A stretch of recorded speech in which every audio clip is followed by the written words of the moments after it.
What's up, ladies and gentlemen? It is yours truly, Fitz. Hope you guys are having an awesome day. And I'm finally going to do an updated best Pokemon for the Great League when there's no holds bars, no actual restrictions in your battling. You can actually do a Great League tournament on the Silph League with a no holds bar kind of matchup. That does exist and you can do it, and hopefully this will help you out. Real quick, because I know some of you might actually be thinking about this. Fitz, how can we support you? There's a couple ways. One is you can hit this join button. For $4.99 a month, you have access to loyalty badges in the chat, live stream, which I do plan on doing more live streams. Trust me, I really do. I used to do a lot of live streams back in the day. I will continue to do live streams in the future. Trust me. Custom emojis. Once we get more members on the channel, we do have one. We'll get more access to emojis in the live chat, so that's pretty cool. Now, I will be doing, as we get more members, early content access. So you'll be able to see videos an hour in advance. And then also you get to become my friend in Pokemon Go all the way up to best friends to get that awesome, sweet XP. So, pretty cool stuff, right? Well, that's not the only way you can support me. You can also support me on Patreon for much less than $4.99 a month. You can simply just $1 a month. You can become a member and support the channel. You have access to the Patreon feed here where you can talk to me one-on-one personally. Access to exclusive videos that I will be putting on here as we get more patrons. And be mentioned in every video. At the end of the videos, I don't know if you guys noticed, but I mentioned Jessica. She's one of the Patreon supporters here. So you'll be mentioned in every single video. And then I got the second tier here, and then the master tier. Master tier, you actually be a permanent friend on my friends list. And then the trainer tier, you will be up to best friends, similar to joining the channel. So there you guys have it. I hope this helps kind of sum up how you can support the channel. Now let's get into the bread and butter, what you guys really came here for, my in-depth analysis on the best Pokemon you can use for Great League. And I went from Gen 1 to Gen 4 in Alola Marowak. Right off the bat, it's got crazy awesome typing. And then it's weak to Dark, Ghost, Ground, Rock, and Water, but it like quad resists Bug, Fighting, and Normal. Fighting can be very common. It resists Fairy, Fire, Grass, Ice, Poison, and Steel, all relatively common also as well. But the moves are fantastic. First off with Hex. Hex has a very good energy gain per turn. It's a very good Ghost move. Rock Smash, probably not so much. So you'd run Hex, and then Bone Club. Bone Club is a very good quick charging charge move. That means better shield busting capabilities, especially with its awkward typing. It's super effective against a fire versus fire mirror match. That's very good to have. Because Rock can be super effective, I do believe so. Bone Club, you know, this has very good type coverage per se. But the most important thing is the shield busting capabilities and the fact that Shadow Ball is a hard hitting move that's going to do stab. Charges up really quickly. I mean, I'm still appalled by how quickly Shadow Ball charges up. Now, if we go to the spreadsheet, look at Alola Marowak here, all the way over at 100% IVs. Again, I like to use 100% IVs just for comparison's sake. It's easy to do. Gives you a level 28.5 at 1494 CP. The attack is 113, which is pretty good. The defense is 143, that is above average. And the HP is 121, which is pretty mediocre. So it is rather, I would say tanky, honestly. It's a little bit on the tanky side. It's above average on the defensive side. So absolutely, this is a very good, well-rounded Pokemon to use. And it's a very interesting typing. It has a very interesting moveset as well. Next up is Lapras. Now this one definitely made the list now that Lapras Day happened. We already know how tanky Lapras is, and it's weak to Electric, Fighting, Grass, and Rock. It quad resists Ice, and it resists Water. But it's the moves. Now that we had Ice Shard is a fantastic move for PvP. Now don't get me wrong, Water Gun's really good too, and I'm actually going to go over that. Depending on how you want to run your Lapras, depends on what quick move you want. Do you want to run Lapras as a Water type? Obviously go Water Gun. If you want to run it as a Ice type, go Ice Shard. Now, of course, same thing can go for the charge moves. If you don't have access to a secondary charge move, Surf all the way. But if you have that Ice Beam Lapras, keep the Ice Beam, TM for Surf. You've got really good coverage there. For Surf, you're covering Fire, Ground, and Rock. And then for Ice, you're covering Dragon, Flying, Grass, and Ground. Well, I guess Surf does ground as well. But the Dragon, which can be pretty important. Dragons are pretty common in the Great League if you're doing a no-holds-barred tournament. Grass can be very common as well, so there is some actual type coverage there. So there you have it. Lapras is now a monster in PvP, not only for the Great League, but the Ultra League too, but we'll get into that video later on. We'll just go ahead and refresh your memory about the Lapras stats. At 100% IVs at 19.5 level, 1471 CP, 106 attack, a little low, defense 111, rather a little less than mediocre, but its HP is 172, which literally rounds that stuff out. That HP stat is insane, therefore giving it more damage over time once it survives in the battle. Next up is Venusaur. This is kind of a given, and I'll do a notable mention to Meganium. I think Venusaur does what Meganium wants to do a little bit better. Now, I'm not saying Meganium is a bad choice because it's a pure grass type, which gives it a little bit of a different type of advantage than Venusaur, but Venusaur is a very good Pokemon. We all are aware of that. And it's because Vine Whip is a very fast charging quick move, and then you can couple it with Sludge Bomb, which is a decently charging charge move, but Frenzy Plant charges up extremely fast, and you're dealing a ton of damage. This one's just kind of a no-brainer. I was contemplating between this and Meganium, but I think Venusaur is really good. And if we go with the stats right here towards the bottom, 19 is the level with 100% IVs, 1479. The attack's 124, which is pretty mediocre, which is fine. The defense is 118, almost mediocre. I'd say 120 is about average. And then the HP is 119, which is pretty average. So this is a very well-rounded out Pokemon. None of its stats are extremely low. Venusaur is definitely a good Pokemon. Now we're going to go into Feraligatr. Just kind of like the Venusaur effect of Meganium, Feraligatr kind of has that Blastoise effect. Like, why Blastoise over Feraligatr? Why Feraligatr over Blastoise? Feraligatr has a higher attack stat, so it's going to really hit home on the damage. But Blastoise is a little bit more tankier. But what it comes down to is the moves, because they have access to the same moves. Both have access to Bite and Waterfall. Well, not Waterfall, Water Gun. Water Gun is what Blastoise has access to, which could give it an edge. But Bite, since Feraligatr's attack stat's so high, this is really doing a lot of damage because Bite has 4 damage for a fast move. But if you have a Legacy Water Gun, that's not bad either, because it's not like Water Gun's not completely available for Feraligatr. But what's not going to be available for you is Hydro Cannon, because you can't couple these together. But because it has access to Crunch as well, makes it very interesting. So honestly, you can run Bite, Crunch, and Ice Beam, Bite, Crunch, and Hydro Cannon, Bite, Ice Beam, Hydro Cannon. Like, the possibilities for Feraligatr are a little bit more than Blastoise. You could run Waterfall, that's up to you. It hits like a truck as well, not as much as Bite per se, but Waterfall does do a good amount of damage and has a decent energy per turn. I do believe it is more than Bite, but not by much. But overall, the main purpose of Feraligatr is to deal a ton of damage and have good type coverage. So if we look for Feraligatr here, at level 18, 100% IVs, 1469, the attack is 124. Blastoise would be lower, I think it's around 112. Defense is 115 and the HP is 120. So just like Venusaur, it's pretty well rounded for the most part, which is good. Next is Azumarill. This is no-brainer, without a doubt. Always one of the best Pokemon to have on your team in the Silph Cups when it's available. It's weak to Electric, Grass, and Poison. Quad resist Dragon, and it resists Bug, Dark, fighting Fire, Ice, and Water. And the moves are phenomenal. Bubble is such a good quick move. You have to use Bubble, like it's guaranteed. And then you want to run Play Rough and Ice Beam.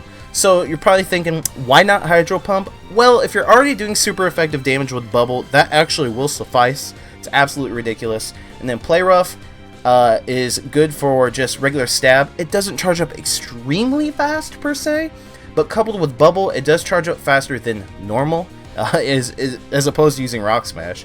But also Ice Beam just has excellent type coverage against Dragon, Flying, and Grass. Because Grass can do super effective against your Azumarill, and Dragons just can be annoying. This is a very good Dragon Buster. It's not a shield buster, but it is very good at countering any Pokemon that your opponent might have on their team. Azumarill is just right underneath me there. At 100% IVs at level 36, 1497, attacks only 97, The defense is 128, which is kind of mediocre, but that HP stat is insane at 184, which rounds all this out and makes it a ridiculous Pokemon to come across. Next up's Quagsire, and honestly, I was going to mention Whiscash, but I went to go with like Quagsire because Mudshot, Acid Spray. Acid Spray has the ability to lower your opponent's defense by 20%. And from what I've been hearing, from what I've been observing, from what I've seen by other popular Pokemon Go YouTubers, is when you're in a battle and you use Acid Spray, for some unknown reason, it's not well, no one really knows why, but it freaks your opponent out when their defense goes down by 20%. That's 1/5 of it. That Pokemon's statistical defense goes down. And that's kind of a freaky situation because this only does, I think in PvP it does the same power. It's 20. It does nothing, basically. It is not a move that you probably want to shield because it's not going to hurt that much. But that 20% damage can come back to haunt you later in the PvP battle when you're using a different Pokemon and you shred your opponent's Pokemon as it comes back later in the battle. Because what happens is you deduct the 20% defense, usually your opponent's going to switch out like, oh crap, can't use that anymore, you're going to destroy me. And then you use it again on the next Pokemon. They're like, oh crap, well I can't use that, you're going to destroy that one. See what I'm saying? So Acid Spray is a scary tactic. So if you're going to run this Pokemon, Mudshot for sure, it will charge up any of these charge moves the absolute quickest with Acid Spray and probably Stone Edge. Stone Edge actually charges up pretty quickly for a very big move. But you can run Sludge Bomb to me if you want because it will charge up a little bit better than Stone Edge. If we go ahead and look at Quagsire, let's see, at level 26, at 100 IVs, 1480 CP, 113 attack, a little mediocre, or below mediocre, 107 defense, below average, but 157 HP is still in the upper tier, so making this Pokemon pretty solid. Again, Acid Spray is the heavy hitter right here, the home stretch. Use this Pokemon, use Acid Spray, see how your opponent reacts. Some people might not be scared, but from what I'm seeing, it scares a lot of people, which is weird. No one can explain it. Next up, Skarmory. Kind of a given because it's only weak to electric and fire, and it quad resists bug, grass, and poison, and dragon. So this could be a dragon counter. Air Slash has a better EPT than Steel Wing, and then you want to run Sky Attack because it's a good 2-bar charge move for PvP, and then probably Flash Can just because you can. The main thing with Skarmory is its stats. At 100 IVs, 24.5 level, 1476 CP, 107 attack, 159 defense. Hey, that's very high actually when you compare a lot of these. And then 117 HP. The thing is it can take the hits. It can really take the hits. It's even better in defense than Altaria, which we're gonna get into. So the thing is with Skarmory is how much of a wall it can be, because the resistances are phenomenal. You can come across a lot of fairy Pokemon, dragon Pokemon, grass Pokemon, even a bug Pokemon, another steel Pokemon. Very interesting Pokemon, can really throw your opponent off. It's a pretty solid Pokemon to use in the Great League. Next up is Sableye. This was actually banned, I think, in the Nightmare Cup. Is it the Nightmare Cup? I think so. It was banned because it's that good. Yeah, its only weakness is Fairy. It quad resists normal, psychic, and then resists fighting and poison. Its moves are ridiculous. That is the thing. Shadow Claw, without a doubt, you want to use Shadow Claw. And then Shadow Sneak, absolutely you want to use Shadow Sneak. And then what's interesting is you can run Foul Play or Power Gym. Depends on what you want to do. Let's look at the differences of the type coverage though. Covers Bug, Flying, Fire, and Ice. So that will cover like any flying types like Altaria. It would cover like Skarmory because it basically is going to do neutral damage to Skarmory, so that's actually not a bad thing. Covers any ice types like Lapras, fire types like Charizard, 4 times damage to Charizard. And then if you look at Foul Play, it covers Ghost and Psychic, but here's the kicker.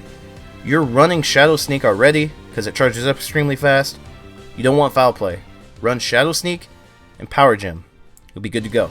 This Pokemon is just absolutely ridiculous, especially when you look at its stats and how well-rounded it is. Sableye's right here. Level 40, you can max this Pokemon out. This is what makes it dangerous. 123 attack, 119 defense, 120 HP. Well-rounded across the boards, but it's just the stat typing, like the typing. Dark and Ghost. It only is weak to Fairy. That's what makes it so dangerous. Coupled with a Shadow Claw, Shadow Sneak, and Power Gem, and it can almost take care of anything that you would commonly see in the Great League. It is more powerful and more scary than it looks. Okay, next up is Medicham. This one was banned as well, I do believe. It's weak to Fairy, Flying, and Ghost, Fighting, and Rock. It was banned in the Nightmare Cup, I do believe, because Nightmare Cup had Psychic type in it. And, okay, so this Pokemon is extremely well-rounded in terms of moves. Do you want to run Medicham as a Psychic type? If the answer is yes, go Psycho Cut. Do you want to run as a Fighting type? If the answer is yes, go Counter. I can't tell you which one's better to use because it honestly depends on you. Now, what moves should you use as far as charge moves, it's plain and simple. You definitely want to Ice Punch to cover those dragons, any flying types, any grass types. Might not come across ground types. Power Up Punch gives you a 10% attack boost every single time. And it covers Dark, Ice, Normal, Rock, and Steel. Even when you're not doing that much effective damage, it still gives you a 10% attack boost, making it absolutely ridiculously OP. So we go to the stats, Medicham right here. You can max it out, which makes it even more OP. 107 attack, 131 defense, 134 HP. So it is a little bit more than well-rounded, because I would say anything in the 130s is a little bit above average. We're starting to get in the really high tier. Anything above 130s. So that is very good. Medicham is a monster. Power Up Punch is just a devastating move in PvP. Now we're coming to the home stretch here. Altaria. I almost didn't want to list this Pokemon, but it has such good use. Even though it's weak to a lot of things. It's weak to Dragon, Fairy, Ice, and Rock. Quad resist Grass and Ground though, so you could throw it up against like Charizard, Feraligatr. So, well, maybe not Feraligatr because of the Ice Beam, but just depends on your situation. But the main thing is Dragon Breath. Dragon Breath is a tried and true quick move. It's extremely powerful. It actually has decent EPT too. But you could run Sky Attack with it, which we already know is a pretty good charge move. And then I'd probably run Dragon Pulse only for that one-hit KO against Dragon types. Or just a one-hit KO for stab purposes, because you're going to do 20% extra damage since you're doing stab. And it's a pretty powerful move in PvP. You don't want to run Dazzling Gleam because you might not survive long enough to get it off. Dazzling Gleam, although very powerful move, great type coverage, it takes forever to charge up in PvP. That's why I personally, just my opinion, from reading the stat sheets of how long it takes to charge these moves up, Dazzling Gleam is not that good. So, take my word for it. Dragon Breath, Sky Attack, Dragon Pulse, and then if we look at the stats, Altaria at 15, 15, 15, level 26, 1489 CP, Tax 106, defense is really high at 147, and the stamina is pretty good as well. So absolutely, Altaria is a beast. Now, on the flip side of this, Altaria doesn't really shield bust, right? Well, look out, Flygon does. Flygon's extremely weak to Ice, weak to Fairy and Dragon. It, like, quintuple resists. I don't even know how that works. Wow. It's because of immunity. Okay. Whew! Throw Flygon against Electric type. Like Magneton. Holy crap. Mudshot, you have to. You have to. It has an insane EPT. And then Dragon Claw, this is where the shield busting comes out. So, it might not be the best idea in the world, but it would be a good idea to lead with Flygon to get rid of shields. Even if you're not doing that much damage, which that's kind of hard to do, because you would only do not very effective damage against Fairy, Big Time, and Steel. Otherwise, you're doing neutral damage, so it can still be scary. And then you'd run Stone Edge because Stone Edge charges up fairly quickly. It'd be good against even Lapras, for example. You can really do some damage against Lapras. So, Flygon is a monster. It is for shield busting only, but it is very devastating because of that. So, Flygon's at the bottom here at level 19.5 at 100% IVs, 1482. 129 attack is okay. 107 defense is low. 120 HP is mediocre. So, not terrible, not great, but what it's supposed to do, it does well. And then last, Bastiodon, because it's literally the tankiest Pokemon in the Great League. It is literally the one all, above all, be all tank. And I have to mention it because of that. Now it's like really super weakness, I mean, against fighting and ground, so look out, and water. So these could be kind of common, especially fighting in water, but the resistances are insane across the board. And then the moves are okay. Smackdown, Iron Tail, depends on how you want to run this Pokemon. Probably want to run Smackdown because you're going to cover a lot more common things per se. Because Iron Tail doesn't really cover, not really too much. Flamethrower actually charges up fairly well and is a very interesting type coverage move against grass and ice, and steel. So if you're doing a mirror match per se, or going up against a Skarmory or a Magneton, like very interesting, right? Flamethrower makes this Pokemon interesting, and then of course you want to run Stone Edge, and it pretty much covers the same thing as all the Flamethrower does, just about. Very interesting Pokemon, but why it's got its name to fame, you can't see it because I'm in the way. But if we go across here, you can max out at level 100 at 100% IVs. You can max out at level 38, 1496 CP. The attack is 84, which is pitiful. That defense is 234. That's just absolutely insane. That's like double almost of everything here. That's just absolutely ridiculous. That means this thing could you could slap it a million times, it's still gonna be alive. It's 132, which isn't incredibly low either. This thing is built to be a tank. Straight out. I unfortunately haven't had the awesome ability to use this Pokemon, but I bet it's very interesting. In a no holds bar tournament kind of scenario, and you whip this thing out, and it could probably wipe a team depending on what your opponent has. It's a monster. But then again, it can be just as easily wiped out by a fighting Pokemon or a good ground type, which I don't know what the heck that would be. But there you guys have it. Let me know what you guys think in the comment section down below. Don't forget, if you want to support the channel, I showed you some ways of how to do that. Smash that like button if you did enjoy the video. Subscribe if you haven't done so already. Be a part of the Fitz City fam. I'll be doing updated Ultra League and Master League videos as well, because a lot has changed since my last videos I did a while back. That's with the boy Fitz City. I'm signing off. See you guys in the next Pokemon Go video.